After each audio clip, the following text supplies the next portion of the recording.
आज मैं आपको बहुत ही महत्वपूर्ण टॉपिक सामान्य जातियाँ, संकटग्रस्त जातियाँ क्या होती है, सुभेज्य जातियाँ किसे कहते हैं, दुर्लभ जाति, स्थानिक जाति और लुप्त जाति की परिभाषा और उदाहरण सहित बहुत ही बारीकी से समझाने वाला हूं। और हाँ, साथ ही साथ आपको इनके नोट्स भी उपलब्ध कराए जाएंगे। आपको निश्चिंत रहना है, सिर्फ ध्यान से और लगन से पढ़ना है। देखिए, सबसे पहली है सामान्य जातियाँ। सामान्य का मतलब क्या है? नॉर्मल। पहले आप इनसे पहले एक बात बारीकी से जान लीजिए। IUCN एक संघ है। इस संघ ने, यह संघ क्या काम करता है? जो आपके धरोहर है, यानी कि प्राकृतिक धरोहर है, संसाधन है, जीव जंतु है, पेड़ पौधे, इनका संरक्षण करता है। तो इन्होंने एक श्रेणी बनाई और उसमें जातियों को विभाजित किया। कौन से पेड़ पौधे लुप्त हो रहे हैं, कौन की संख्या कम हो रही है, किसकी संख्या अधिक हो रही है। इस तरह से इन्होंने 6 इनकी श्रेणियां बनाई गई। तो जिसमें से सबसे पहली है आपकी सामान्य जातियां। वे जातियां जिनकी संख्या जीवित रहने के लिए कैसी होनी चाहिए? नॉर्मल होनी चाहिए। मतलब उनकी संख्या में कोई फर्क नहीं पड़ रहा है, ना तो वे वृद्धि कर रही है, ना उनमें ज़्यादा कमी आ रही है। मतलब उनकी ज़िंदगी नॉर्मल तरीके से चल रही है। तो परिभाषा किस तरह लिखेंगे कि वे जातियां जिनकी संख्या जीवित रहने के लिए सामान्य मानी जाती है, उन्हें सामान्य जाति कहते हैं। ठीक है, उदाहरण दे सकते हैं आप इसमें पशु, साल और चीड़। संकटग्रस्त जातियां, देखिए नाम में ही लग रहा है, कोई ज्यादा कठिन नहीं है। संकट, ऐसी जातियां जो क्या हो रही है, जिन पर संकट है, और संकट को कहते हैं लुप्त होना, यानी समाप्त होना। तो वे जातियां जो लुप्त होने की कगार पर है, मतलब यदि इनकी संख्याओं में इस तरह से कमी आती रही तो ये एक दिन लुप्त हो जाएगी। ठीक है, कौन कौन सी जातियां हैं ये? देखिए, काला हिरन, ये उदाहरण है इसका। गेंडा, और इसके बाद में आप लिख सकते हैं जंगली गधा,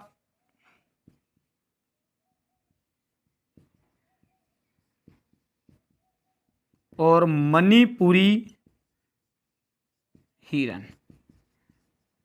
ये क्या है? ये संकटग्रस्त जातियों के उदाहरण हैं। तो 2 मैंने आपको कवर करा दिए। सामान्य जातियां किसे कहा? वे जातियां जिनकी संख्या जीवित रहने के लिए सामान्य मानी जाती है, और वे जातियां जो लुप्त होने की कगार पर है। यदि इनकी संख्याओं में इसी तरह से ही कमी आती रही तो ये एक दिन लुप्त हो जाएगी। उदाहरण यहां से आप इनके दे सकते हैं। तीसरा है आपका सुभेज्य जातियां। सुभेज्य का मतलब होता है कमी आना, निरंतर कमी आना। तो आप खुद समझ गए होंगे परिभाषा को। वे जातियां जिनकी संख्या में निरंतर कमी आ रही है, मतलब जो दिनों दिन कम होती जा रही है, उन जातियों को सुभेज्य जातियां कहा जा सकता है। यदि इनमें इसी तरह से कमी आती रही तो ये कौन सी कैटेगरी में चली जाएगी, कौन सी श्रेणी में आ जाएगी? संकटग्रस्त जातियां।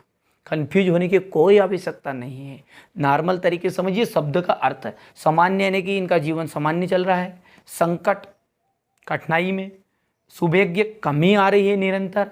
ठीक है, उदाहरण इसके देख लेते हैं। नीली भेड़, नीली भेड़ हो गया है। एशियाई हाथी,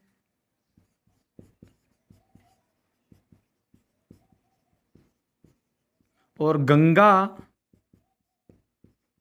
नदी की डॉल्फिन। डॉल्फिन क्या है? मछली है। ठीक है, तो ये है आपकी सुभेज्य जातियां। ठीक है, अब इसके बाद में दुर्लभ और सुभेज्य में यही फर्क है कि दुर्लभ किन्हें कहेंगे? कमी जिनमें आ रही है या फिर जो बहुत कम हो गई है। कुल मिलाकर बात है, दोनों जातियां एक ही है। निरंतर कमी आ गई और ज़्यादा कमी, थोड़ी सी और ज़्यादा कमी आ गई तो वो बन गई दुर्लभ जाति। तो परिभाषा दुर्लभ जाति की किस तरह लिखेंगे? वे जातियां जिनकी संख्या कम है, कमी नहीं आ रही, जिनकी संख्या कम है या सुभेज्य है, उन्हें दुर्लभ जाति कहा जाता है। फिर से समझिए, कोई रटने की कोई आवश्यकता नहीं है। दुर्लभ जातियाँ वे जातियां जिनकी संख्या कम है या सुभेग्य है उन्हें दुर्लभ जाति कहा जाता है। उदाहरण दुर्लभ जाति के उदाहरण भी यही हो सकते हैं। ठीक है, मैंने अभी तक 4 कंप्लीट कर दी है। मैं बार बार इसलिए दोहरा रहा हूँ ताकि आपको इनकी बहुत ही बारीकी से जानकारी मिल सके और परिभाषा जब आप कॉपी में नोट करो तो आपको 90% याद रहे। सिंपल सी बात है कि इनको जीने के लिए इनकी संख्या कैसी मानी जाती है? सामान्य। इन पर क्या चल रहा है? लुप्त होने का खतरा चल रहा है। दिनों दिन बढ़ती चली गई संख्या कमी तो लुप्त हो जाएगी। सुभेग्य, इनकी संख्या में निरंतर कमी आ रही है। ठीक है। दुर्लभ किने कहा? इनकी संख्या कमी नहीं आ रही, इनकी संख्या बहुत कम है या सुभेग्य है। चलिए अब अगला देखते हैं, स्थानिक जाति। कुछ जातियां ऐसी है कि जो प्राकृतिक या भौगोलिक सीमा से अलग, किससे? प्राकृतिक या भौगोलिक सीमा से अलग कुछ विशेष क्षेत्र में पाई जाती है। यानी कि ये जातियां प्राकृतिक सीमा को छोड़कर या भौगोलिक सीमाओं को छोड़कर कुछ अलग स्थानों पर पाई जाती है, उन्हें हम स्थानिक जातियां कहते हैं। ठीक है। स्थानिक जातियों का जो उदाहरण है वहाँ है निकोबारी कबूतर। निकोबारी कबूतर। ठीक है। इसके बाद में एक और उसका उदाहरण लिख सकते हैं आप कि अंडमानी जंगली सुअर।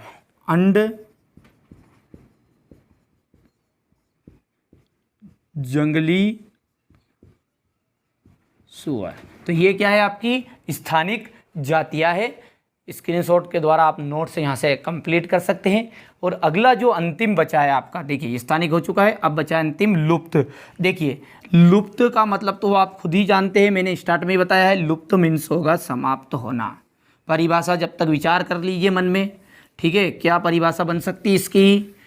कि वे जातियां जो समाप्त हो चुकी है या फिर इन पर जहाँ पर ये रहती थी, जैसे इनका आवास है, इन्हें कि रहने का अड्डा बोल सकता है उसे, जहाँ पर ये पहले इनका आवास था उन पर इन्हें खोजा गया तो ये उपस्थित नहीं पाई गई, यानी कि अनुपस्थिति इनकी दर्ज की गई। तो इन्हें क्या समझा कि ये पूरी तरह समाप्त हो चुकी है, उन्हें कहा लुप्त जातियां। तो ये कौन सी जातियां है? पूरी तरह समाप्त होने वाली जातियां है। तो कौन कौन से हो सकते हैं इसके उदाहरण? एशियाई चीता,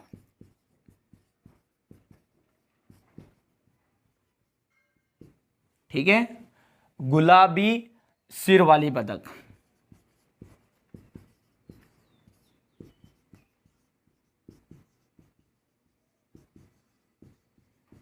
ये किसके उदाहरण हैं? लुप्त जातियों के उदाहरण हैं। देखिए मैंने बहुत ही बारीकी से समझाया है, एक बार फिर से मैं 2 मिनट में रिपीट कर देता हूँ। सामान्य जातियाँ किन्हें कहा? वे जातियाँ जिनकी संख्या जीवित रहने के लिए सामान्य मानी जाती है, उन्हें सामान्य जातियाँ कहती हैं। संकटग्रस्त जातियाँ, वे जातियाँ जो लुप्त होने की कगार पर है, इनकी संख्याओं में यदि इसी तरह से निरंतर कमी आती रही तो ये एक दिन लुप्त हो जाएगी।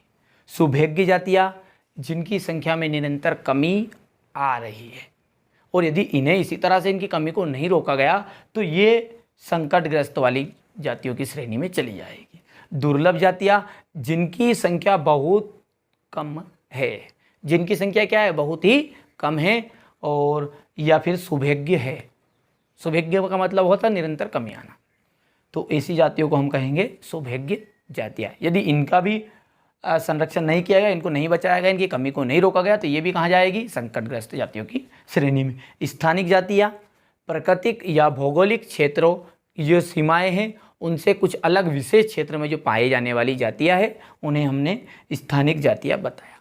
अंतिम लुप्त जो जातियाँ समाप्त हो चुकी है या फिर जहाँ पर ये रहती थी आवास पर, वहाँ पर ये नहीं पाई गई, यानी कि उनकी अनुपस्थिति दर्ज की गई, इसलिए इन्हें लुप्त जातियाँ कहा गया। तो आशा करता हूँ मैंने जो भी आज आपको महत्वपूर्ण टॉपिक समझाए अच्छे से समझ आ चुके होंगे। फिर भी कोई डाउट है तो कमेंट बॉक्स में कमेंट कर दीजिएगा, और यदि लगता है कि चैनल की वजह से हमें 1% भी फायदा हो रहा है तो आप चैनल को ज़रूर सब्सक्राइब करिएगा, साथ ही साथ दोस्तों के साथ ज़रूर शेयर करिएगा।